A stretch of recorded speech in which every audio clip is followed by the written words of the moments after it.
Hi, I'm Rebecca from Ingvid. In this pronunciation lesson, we will look at how to pronounce words that have the short U sound. Now, the letter U can be pronounced in different ways in English, but today we are going to focus on the short sound, the short U sound, okay? If you look at any words in the dictionary, you see that they are written in a particular way. That's called the International Phonetic Alphabet. So this short U sound looks like this, okay? In the International Phonetic Alphabet, it's like an upside down V sound, okay? Now, if you never learned that or if you never look up a word like that, don't worry about it.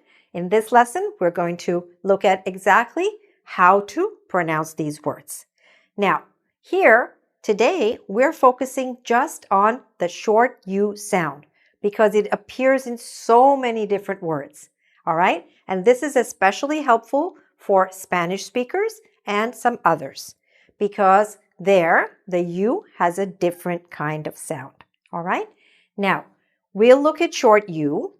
However, if you are interested more seriously in improving your pronunciation in general, do check out my online course, Correct Your English Errors in 10 Minutes a Day. There, along with correcting various kinds of mistakes in grammar, vocabulary, we also look at pronunciation. So if you're interested in that, check the link in the lesson description. Okay, but for now, let's begin. So, what is the proper way to pronounce the short U sound? The proper way is to say something like this. Say it after me.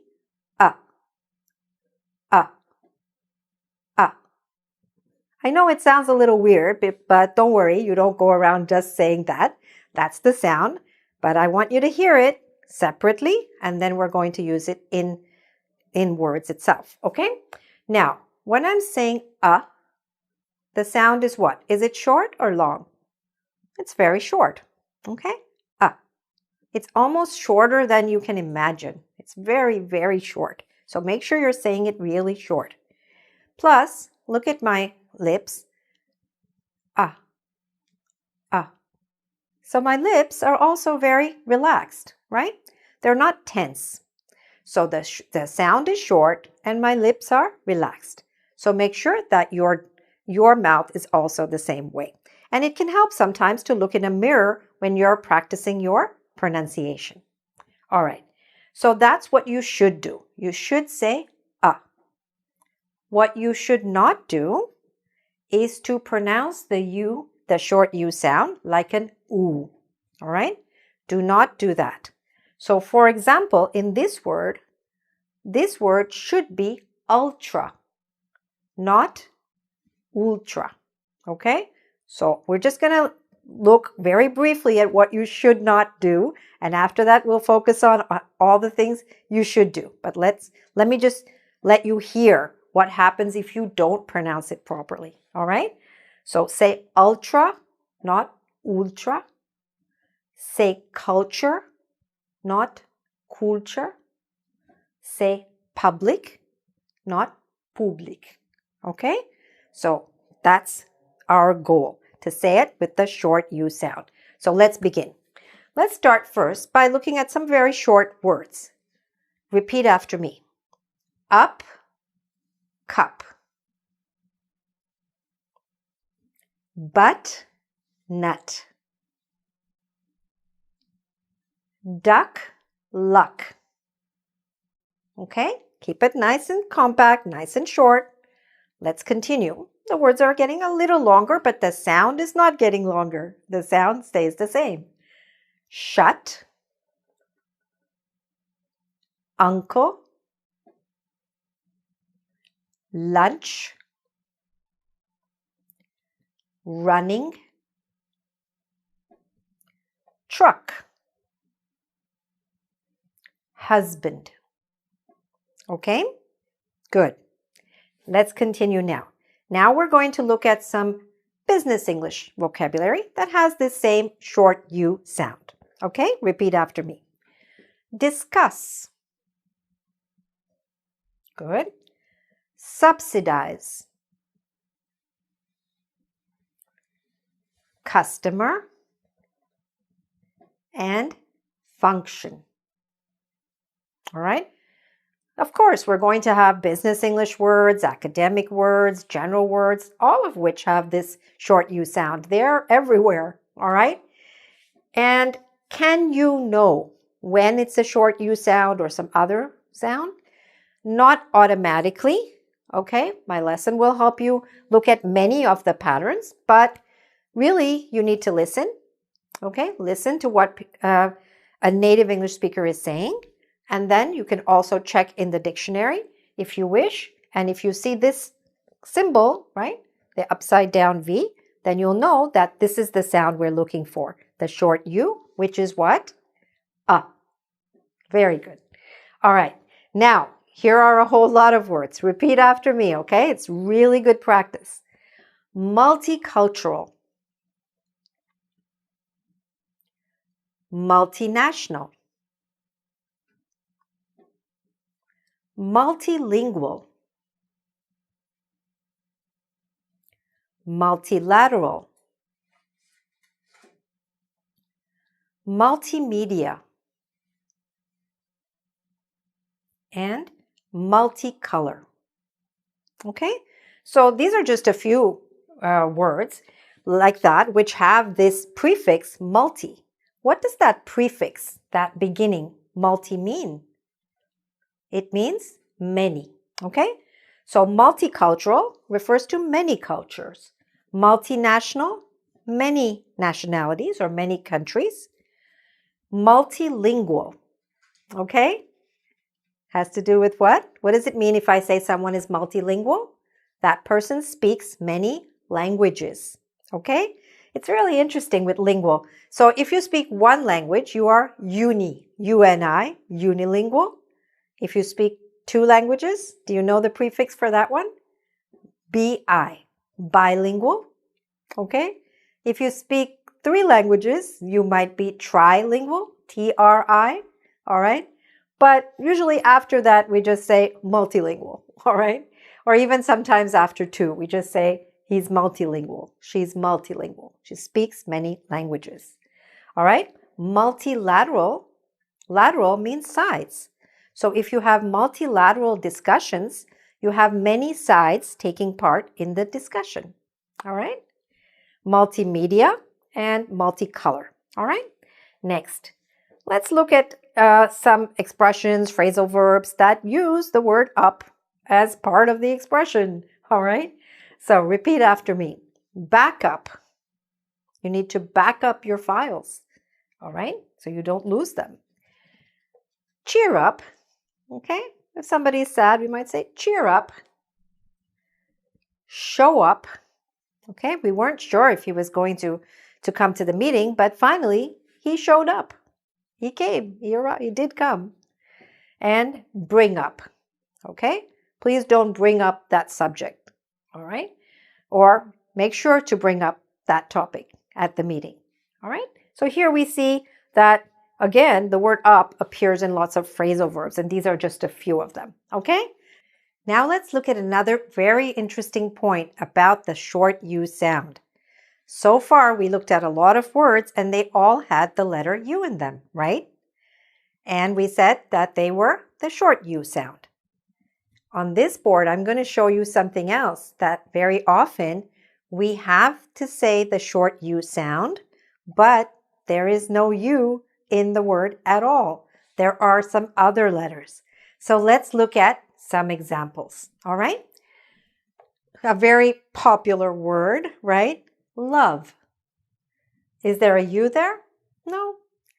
All of these words on this side, these five, they have an O, which is actually pronounced like a short U. So let's go through these first. Ready? Love. Don't get confused by the O. Don't say love. No. Love. So it sounds like this. Okay? Love. Money. Another very popular word, right? Money. So money in English, even though it's spelled with an O, sounds exactly like bunny. which is with a U. All right? That's how it is. This word, sun, is pronounced exactly like this word, the sun in the sky, or your son and daughter, right? Sun. So this word and this word sound exactly the same, or they should, all right? The next word, brother. Say it after me. Brother. Or mother. This one, company. Let's go back and say them all. Ready? Love, money, son, brother, and company. So even though they had an O in terms of spelling, they had the short U sound. Okay? Now, the same thing is true here, except these words are not spelled with just an O, but really with O-U. Okay? All of them. However, they have the short U sound that you know and you're getting so good at now. All right? So, repeat after me. Ready? Cousin. Young. Trouble. Country. Double. All right? So again, ignore what you see, but learn the sound correctly. All right? So whether it's O or whether it's OU, for some words, it's going to have that short U sound. Here's another spelling variation which also produces the same short U sound. This word, blood, right? The blood in your veins, in your body, blood. I know there are two O's there, but it's still pronounced something like this. Blood. Okay? Or this word, flood. It's when there's too much water, right? Accumulates. You have a flood.